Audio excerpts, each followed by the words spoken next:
ഇടവകത്തെ മർദ്ദിച്ച ഗുണ്ടയെ വൈദ്യുതസ്ഥാനത്ത് നീക്കം ചെയ്യുക. ഗുണ്ടായിസം അവസാനിപ്പിക്കുക. സമാധാനത്തെ നീതി പാലിക്കുക.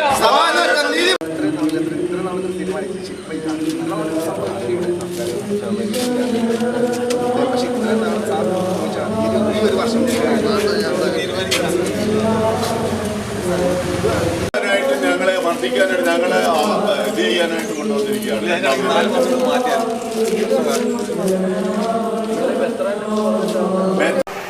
ഞാൻ എബ്രഹാം ജോൺ. കഴിഞ്ഞ ഞായറാഴ്ച എൻ്റെ മകൻ്റെ ഉപരിപഠനത്തിന് വേണ്ടി പള്ളിയിൽ വരികയും അതിനുള്ള സർട്ടിഫിക്കറ്റ്, മാമോദിസ സർട്ടിഫിക്കറ്റ് ഞാൻ ആവശ്യപ്പെടുകയും ചെയ്തു.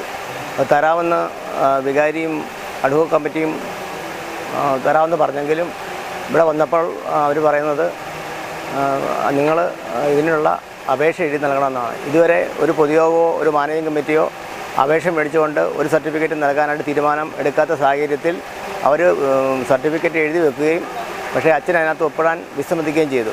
എന്നോട് പറഞ്ഞു അപേക്ഷ എഴുതി കൊടുക്കണം, അപേക്ഷ എഴുതി കൊടുത്തെങ്കിൽ നിങ്ങൾക്ക് തരാൻ പറ്റത്തുള്ളൂ എന്ന് പറഞ്ഞു. എൻ്റെ മകൻ്റെ ഈ സർട്ടിഫിക്കറ്റ് കിട്ടാത്തതുകൊണ്ട് ഉപരിപഠനത്തിന് പോകാൻ സാധിക്കാത്ത അവസ്ഥ ഉണ്ടായിരിക്കുകയാണ്.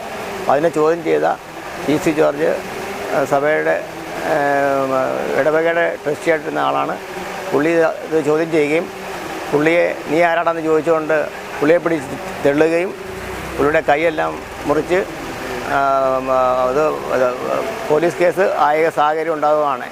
അതുകൊണ്ട് ഇതിനൊരു തീരുമാനം ഉണ്ടാക്കി തരണമെന്നാണ്. ഉണ്ടാക്കി തരുന്നവരെ ഞങ്ങൾ ഈ പ്രക്ഷോഭമായിട്ട് മുമ്പോട്ട് പോകാനാണ് ഞങ്ങൾ തീരുമാനം. മറക്കുമോർ ദൈവത്തിൻ്റെ അതിപരിശുദ്ധ തിരുനാമത്തിൻ്റെ മഹത്വം ഉണ്ടായിരിക്കട്ടെ. ഈ ഇടവകയിൽ കേട്ടുകേൾവി പോലും ഇല്ലാത്ത ഒരു സംഭവമാണ് കഴിഞ്ഞ ഞായറാഴ്ച നടന്നിരിക്കുന്നത്. ഇടവകയിൽ സർട്ടിഫിക്കറ്റ് ആവശ്യപ്പെട്ട ആലുമുട്ടിൽ എബ്രഹാം ജോണിൻ്റെ മകന് വേണ്ടിയിട്ടുള്ള മാമോദിസ സർട്ടിഫിക്കറ്റ് കൊടുക്കാമെന്ന് പറഞ്ഞിട്ട് അവസാന നിമിഷം തരാൻ പറ്റില്ല, അതിന് രേഖാമൂലം അപേക്ഷ കൊടുക്കണമെന്നാവശ്യപ്പെട്ടുകൊണ്ടാണ് വികാരി ധാർഷ്ട്യത്തോടുകൂടി സംസാരിക്കുകയും പ്രവർത്തിക്കുകയും ചെയ്തത്. ഞാനത് കൊടുക്കുന്നതിന് എന്താണ് ബുദ്ധിമുട്ട് അച്ഛായെന്ന് ചോദിച്ചപ്പോൾ നീ ഇറങ്ങി പോടാമെന്നും പറഞ്ഞ് എന്നെ പിടിച്ചു തള്ളി ഉപദ്രവിച്ചു. പിടിച്ചു തള്ളി എന്നെ മാരകമായ രീതിയിൽ ഉപദ്രവിക്കുകയും ആക്ഷേപിക്കുകയും അധിക്ഷേപിക്കുകയും ചെയ്തതിന് ശേഷം കസേരയെടുത്ത് വാതിൽ ബ്ലോക്ക് ചെയ്ത് നിന്നെ ഞാൻ ഇവിടുന്ന് വിടത്തില്ല എന്ന് പറഞ്ഞ് ആക്ഷേപിച്ച് ഉണ്ടായി. കായംകുളം പോലീസ് സ്റ്റേഷനിൽ നിന്ന് പോലീസ് വന്നതിന് ശേഷമാണ് എന്നെ റിലീസ് ചെയ്തത്. യാതൊരു തീരുമാനങ്ങളും ഇടവകയുടെയോ സഭയുടെ ഭാഗത്തു നിന്ന് ഇല്ലാതിരുന്ന ഒരു നടപടിക്രമം ഒരു പുരോഹിതനെ പാലിക്കുവാനായിട്ടോ നിർബന്ധിക്കാൻ പാടില്ലാത്തതാണ്. ഇവിടെ നിലവിൽ തിരഞ്ഞെടുക്കപ്പെട്ട ഒരു ഭരണസമിതിയില്ല. കേന്ദ്ര നേതൃത്വം അനുവദിച്ച് കിട്ടിയിരിക്കുന്ന ഒരു അഡ്ഹോക് കമ്മിറ്റി മാത്രമാണ് നിലനിൽക്കുന്നത്.